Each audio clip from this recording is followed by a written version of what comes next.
Hi guys, this is Jason. I'm back again today to talk to you about a little bit of English. Today we're going to look at beginning of two lessons talking about expressions that we use in everyday life that came from the Bible. So I'm going to tell you the expression and then tell you which book of the Bible it came from and then the modern uses of it today. So we're only going to do 6 today, by the way, and then we'll do 6 more next week.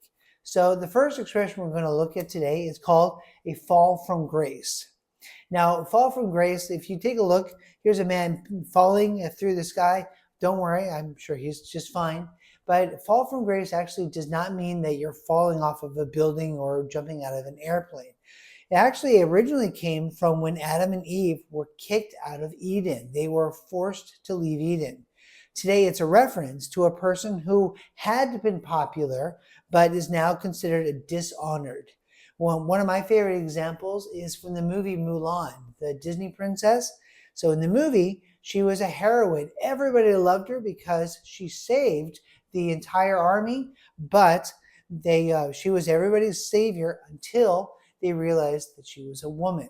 And then she fell from grace. So number 2 is forbidden fruit. Now, forbidden fruit also is a reference from the book of Genesis.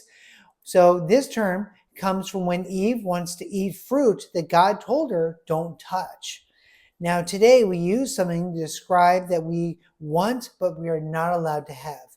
So, for example, when I was in high school, one of my 2 best friends had an older sister, and she was forbidden fruit. I was not allowed to flirt with her.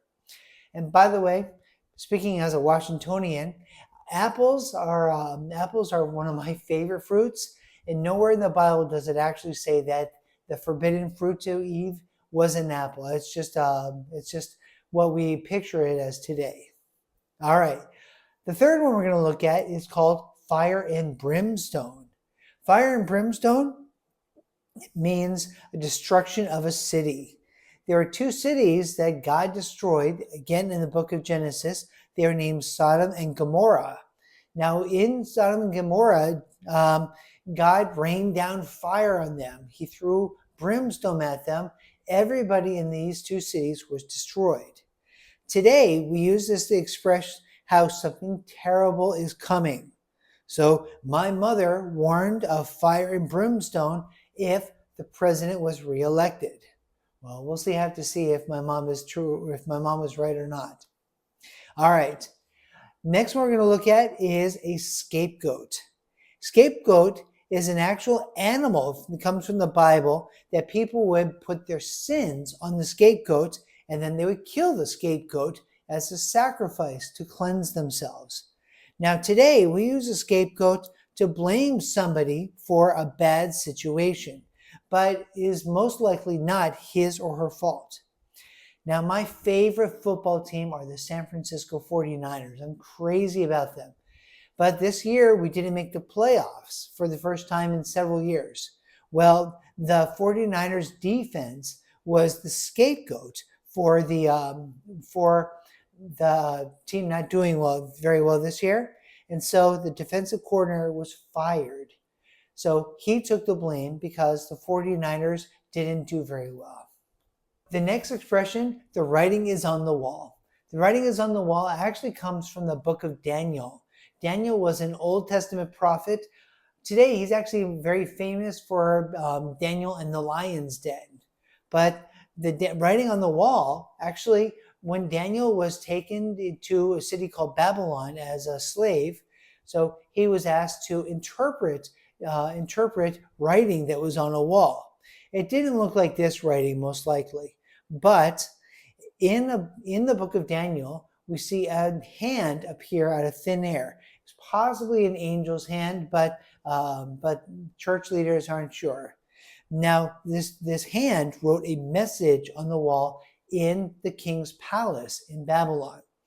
So Daniel was the only one that could translate it, though, could read what the message said and relate the prophecy.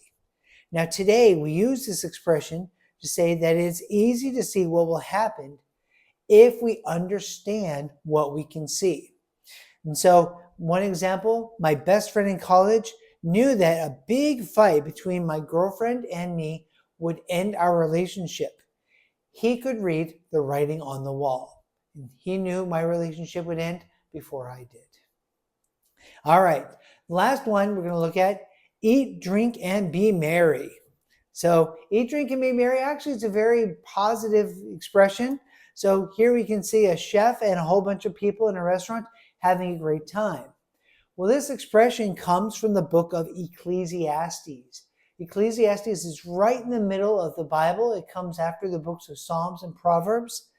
And so today we say that we should enjoy the present moment because good times won't be here forever. So on my last day of school at my last job, the principal took me and another coworker to a sushi buffet. It was nice. So he told us to eat, drink, and be merry because the very next day I would not have a job. All right, guys. Well, that's going to do it for us today. So I want to say if you understood all of these expressions, all of these idioms, congratulations, and you did a superb job. So have a terrific week, and I'm looking forward to talking to you soon. Bye.